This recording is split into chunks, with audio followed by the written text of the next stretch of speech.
Hello everyone, welcome to my channel Study Well E-Learning. So today we are going to discuss about Kelvin cycle, also known as C3 cycle. Okay, so in this video we will be discussing Kelvin cycle in two ways. So whenever we see this picture of Kelvin cycle, it looks quite complex. Okay, this is the picture of Kelvin cycle, detailed picture, and it looks quite complex. So I will be teaching you this today, okay, in a simplified way. And here we have got the NCERT version of Kelvin cycle. So this cycle occurs in all plants, okay, and whether they are known as C3 or C4 plants. C4 plants do have another cycle called Hatch and Slack or C4 cycle, but in addition to that cycle, they also have C3 cycle in them. So today we will be discussing these two versions of C3 cycle, but I will be telling you this in a very easy way. Okay, so let's see this. In this NCERT version, you can see that C3 cycle or Kelvin cycle occurs in 3 steps. Carboxylation पहला step है, जिसमें primary acceptor of CO2, जिसको हम बोलते हैं ribulose 1,5-biphosphate, जो कि एक शुगर है with phosphates at 2 positions at 1 and 5th carbon. Carboxylation में क्या हुआ? कार्बन डाइऑक्साइड आई, एटमॉस्फेरिक कार्बन डाइऑक्साइड RuBP के साथ कंबाइन हुई. उस टाइम जो एंजाइम यहाँ काम कर रहा है, वेरी वेरी इंपॉर्टेंट, रूबिस्को. ठीक है, CO लगाएंगे कैपिटल में to show that it is both, this enzyme is capable of doing both carboxylation and oxygenation. ठीक है, लेकिन यहाँ पर कार्बन डाइऑक्साइड ज्यादा है, कार्बन डाइऑक्साइड आ रही है, तो ये कार्बोक्सिलेशन कर रहा है. क्या होता है? इट विल फिक्स RuBP को ये बना देगा 3-फॉस्फोग्लिसरेट में कन्वर्ट कर देगा, ग्लिसरेट और ग्लिसरिक एसिड. ठीक है, तो ये होता है इसका first stable product 3-फॉस्फोग्लिसरिक acid 3PGA. और फिर क्या होगा next step? This PGA will be reduced to make glucose, जो कि लेटर ऑन सुक्रोज बन जाएगा फ्रक्टोज के साथ ज्वाइन करके. सो यहाँ पर फ्रक्टोज बनेगा पहले, फिर वो ग्लूकोज में कन्वर्ट होगा, then glucose and fructose will combine. So this is reduction step. 3-फॉस्फोग्लिसरेट का रिडक्शन हो रहा है और इसमें यूज हो रहे हैं लाइट रिएक्शन के प्रोडक्ट्स, जिनको हम ATP और NADPH बोलते हैं. ठीक है, so products of light reaction are being used here. और क्या बन जाएगा? So this is reduction step. इसको ही हम ग्लाइकोलिटिक रिवर्सल भी बोलते हैं, क्योंकि ग्लाइकोलिसिस जो कि रेस्पिरेशन का फर्स्ट स्टेप है, उसमें ग्लूकोज से 3PGA बनता है, तो ये उसका उल्टा स्टेप है, तो इसे ग्लाइकोलिटिक रिवर्सल भी बोला जाता है रिडक्शन को. मैं पिछले वीडियो में सारा डिटेल में बताया है आपको, you can go and watch that video. I will be giving its link in description, and also I will be putting a card up. You can see it in the right corner. Okay, and then you have regeneration of RuBP. फिर क्या होगा? ये जो triose phosphate बना है, okay, इसको क्या बोलते हैं हम? We call it 3-फॉस्फोग्लिसरल्डिहाइड. उससे होगा रीजनरेट वापस RuBP, ताकि ये साइकिल रन करता रहे. और RuBP के रीजनरेशन में भी ATP खर्च होगा. ठीक है, तो क्या होगा इस पूरे साइकिल में? यहाँ पर 2 ATP मॉलिक्यूल्स लगेंगे. अभी मैं आपको बताऊंगी यहाँ 2 क्यों लगे हैं. यहाँ पर 1 मॉलिक्यूल ATP का लगेगा पर cycle and 2 molecules of NADPH. ठीक है, 2 NADPH, 3 ATPs per cycle are required. Okay, and we know that this cycle runs 6 times, then 1 molecule of glucose is produced. इसका मतलब सब चीजों को हम 6 times कर देंगे, 6 से मल्टीप्लाई कर देंगे. So we will be seeing 2 + 1, 3 ATPs into 6, 18 ATPs इस साइकिल में लग जाएंगे, and 2 into 6 NADPH, 12 NADPH molecules लग जाएंगे. So now we will move over to this version of Kelvin cycle. This is the detailed version, जिसमें आप सारे steps पढ़ते हैं. NCERT has given you a very simple version. So here we will be discussing about this one, the detailed one. तो क्या हो रहा है इस साइकिल में, ठीक है, लेट्स सी दिस। तो यहाँ पर क्या हुआ, सबसे पहले कार्बन डाइऑक्साइड आती है, it combines with a 5 carbon compound which is known as RUBP, short form लिखेंगे इसमें हम, ठीक है। रूबिलोज बिसफॉस्फेट है, बाइफॉस्फेट है, कार्बन डाइऑक्साइड के साथ कंबाइन करता है, दिस इज 5 कार्बन कंपाउंड और एक कार्बन आया CO2 से।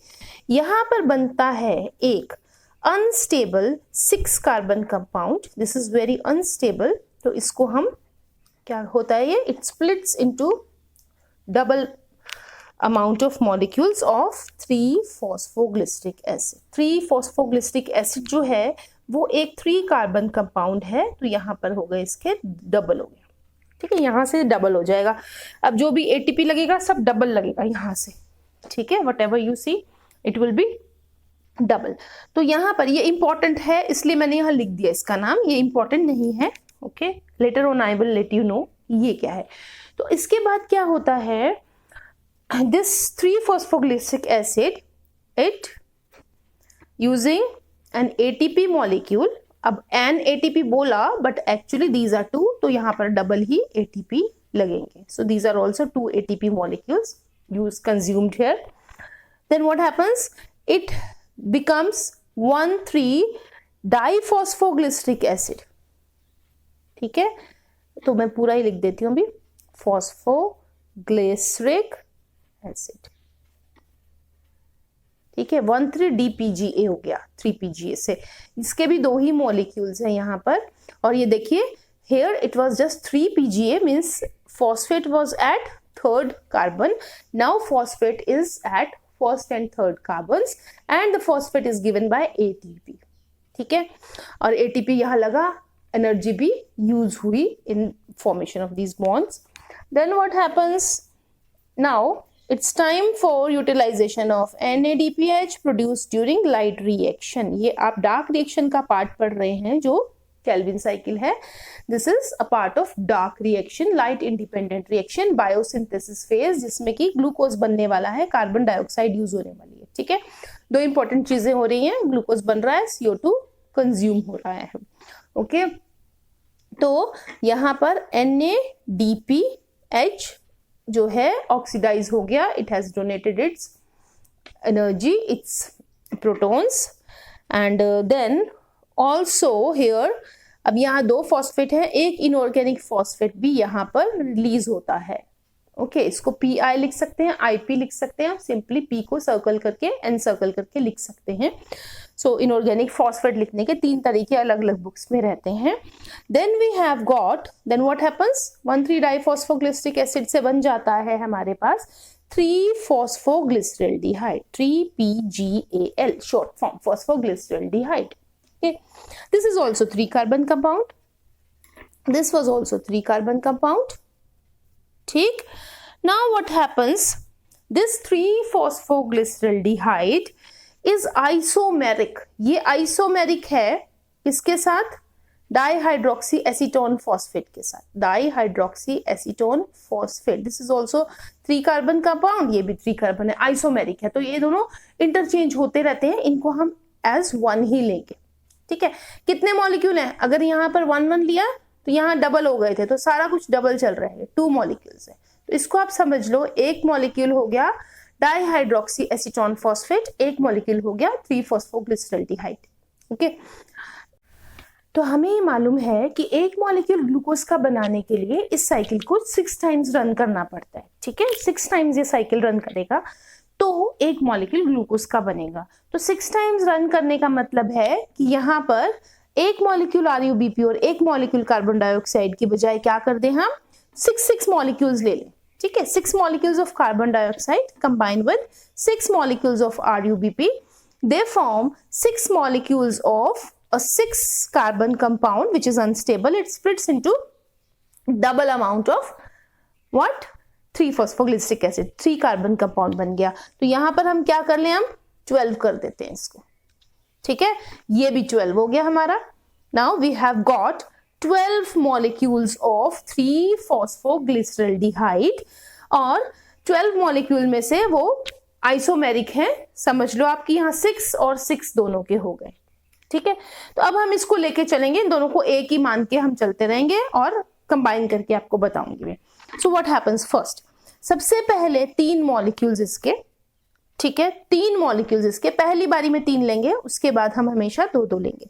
तो 3 मॉलिक्यूल्स ऑफ 3-फॉस्फोग्लिसरॉल्डिहाइड, 3 molecules of dihydroxyacetone phosphate combine to make, क्या बनाएंगे, C6। देखो यहां से C3 आ रहा है, ये दोनों C3 हैं, ठीक है, C3 कंबाइन करेंगे तो C6 बन जाएगा। कितने मॉलिक्यूल्स, 3 दिन आए, 3 हो गए, ठीक है, 3 मॉलिक्यूल्स ऑफ C6, ठीक।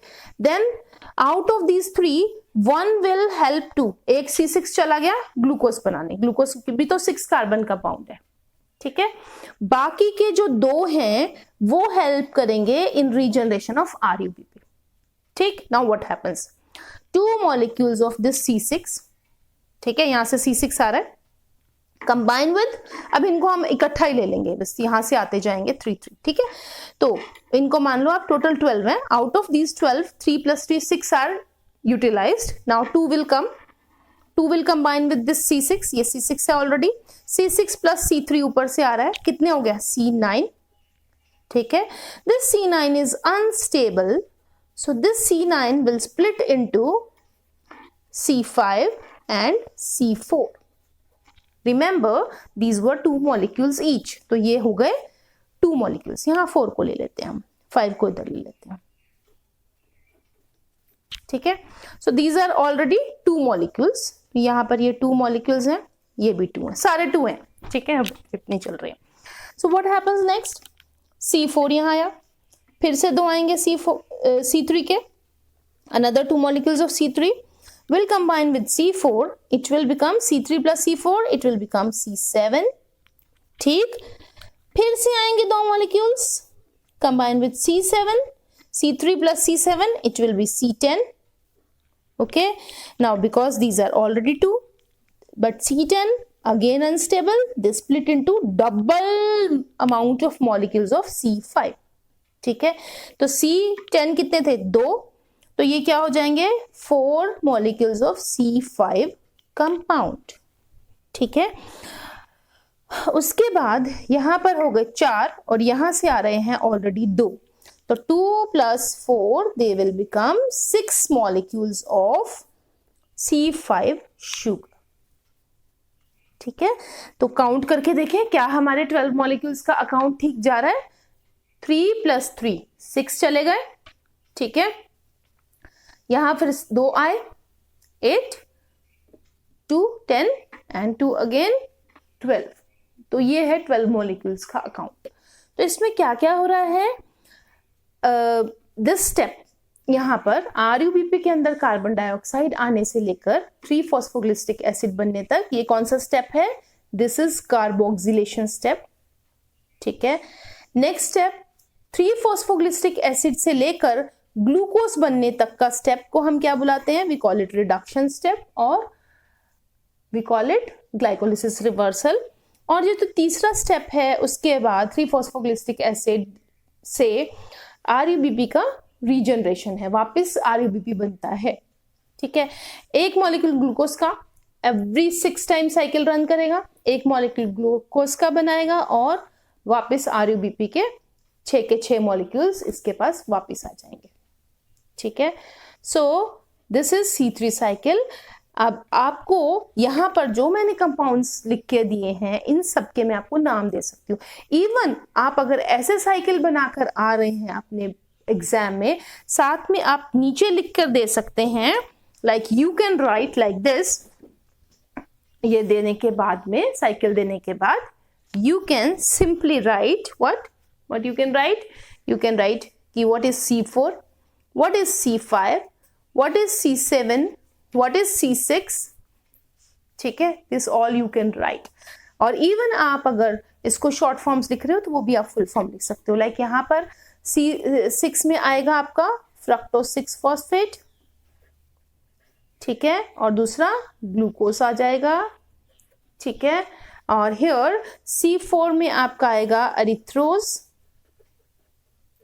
4 फॉस्फेट। यस, इसमें एक चीज और अच्छी है कि एरिथ्रोज 4 कार्बन है और साथ में इसमें 4th कार्बन पे ही फॉस्फेट लगा हुआ है, ठीक है, तो ये याद करने में इजी रहता है हमें। C5 क्या क्या है, ज़ाइलुलोज 5 फॉस्फेट, ठीक है, और दूसरा रिबुलोज 5 फॉस्फेट, ठीक। One more thing I want to, yes 7 is sedoheptulose 7 phosphate, ठीक है, ऐसे भी आप कर सकते हैं। हाँ, एक चीज और बताना रह गया, यहां पर भी एटीपी कंज्यूम होंगे जब यहां पर ये बनेगा रिबुलोज फॉस्फेट से 5 फॉस्फेट से रिबुलोज 1,5 बाइफॉस्फेट बनेगा, तो यहां पर भी एटीपी कंज्यूम हो रहा है, ठीक है। तो डबल एटीपी यहां, सिंगल एटीपी यहां, ठीक है। तो ये हो गया। अब हम इस डायग्राम को डिस्कस करते हैं। So let's discuss this diagram, the complex one. So here CO2 Rubisco enzyme क्या बना, अनस्टेबल 6 कार्बन आए और RUBP के साथ कंबाइन किए, C5 एंड 1 कार्बन मिलकर बना C6 कंपाउंड जिसका नाम है 2 कार्बोक्सी 3 कीटो 1,5 बाइफॉस्फोरिबोटोल। ये बाद में डिस्कवर हुआ था लेटर ऑन। फिर 3 फॉस्फोग्लिसरिक एसिड, फर्स्ट स्टेबल है ना, अनस्टेबल तो बहुत टाइम लगा डिस्कवर करने में। 3 PGA स्प्लिट हो गया, डबल हो गए सारे, ठीक है।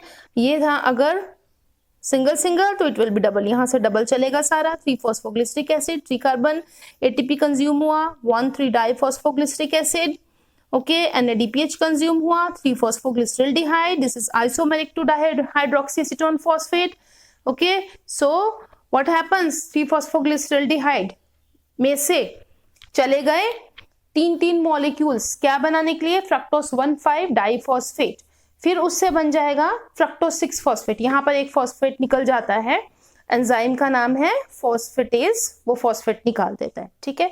Then glucose is form 6 carbon, एक ग्लूकोज का मॉलिक्यूल बना, बाकी 2 जो ये हैं fructose 6 phosphate they will help in regeneration, तो ये C6 और इधर से आया C3 कंबाइन करके क्या बन गया, C9, C9 स्प्लिट हो गया C4 और C5 के बीच में, ठीक। C4 then combines with another C3, C7 बन जाता है, C7 फिर से कंबाइन करता C3 के साथ C10 और C10 splits into double molecules of C5, देन यहां से 4 यहां से 2 सारे प्लस एटीपी कंज्यूम करते हुए दे will form 6 molecules of 5 carbon compound called ribulose 1,5 biphosphate, ठीक है। सो ये है उसका सिंपलर वर्जन जिसमें आप सारे कार्बन्स का अकाउंट देख सकते हैं, कौन से कार्बन किससे ज्वाइन हुए। याद क्या रखना है कि first time you have to take 3 molecules and during rest of the steps you have to take only 2 molecules, her bar 2 molecules combine करेंगे every time, ठीक है। तो अल्टीमेटली यहाँ पर 4 C5 जो कि कौन से हैं, 2 हैं, देखो C5 के नाम भी 2 हैं, वन इज ज़ाइलोलोज 5 फॉस्फेट, यहाँ से आ रहा है जो C9 के स्प्लिट होने से erythrose 4 phosphate and xylulose 5 phosphate, और जो यहां से आ रहा है this is ribose 5 phosphate and combine together then both isomeric होकर they will form ribulose 1,5 biphosphate 6 molecules, ठीक है। तो यहाँ पर 12 मॉलिक्यूल्स बने थे। And one more thing you need to keep in mind and that is, ये जो तुम्हारा वर्जन है ये रहा NCERT version. One more thing you need to keep in mind that primary acceptor of CO2 is RUBP which is a 5 carbon compound, ठीक है। और primary first stable product is a 3 carbon compound, that's why cycle is known as C3 cycle, that is 3 phosphoglyceric acid। ATP consumption कहाँ कहाँ आ रहा है, 3 phosphoglyceric acid से 1,3 बाइफॉस्फोग्लिसरिक acid बनाने के टाइम में 2 ATPs खर्च हो रहे हैं, ठीक है। एंड 3 फॉस्फोग्लिसरल्डिहाइड से RUBP बनाने के टाइम में 1 ATP कंज्यूम हो रहा है, NADPH का कंजम्पशन है 1,3 बाइफॉस्फोग्लिसरिक एसिड टू 3 PGAL एंड यहाँ पर 2 molecules of NADPH are being consumed। तो during the whole Calvin cycle 18 ATPs means for production of one molecule of 12 NADPH बनेगा। एक ग्लूकोज बनाने के लिए ये खर्चा है। ठीक है, तो ये सब प्रोड्यूस होगा लाइट रिएक्शन में, यूज होगा डार्क रिएक्शन में। ठीक है, कितने 6 CO2 plus 6 RuBP are used. ठीक है, ये है हमारा Calvin cycle. So I hope तुम्हें ये जो कॉम्प्लेक्स साइकिल है ये भी समझ में आ गया होगा। If you have any doubts, you can write in the comment section or you can email it to me. Okay, thanks for watching. Please do like the video and subscribe to my channel. Bye bye.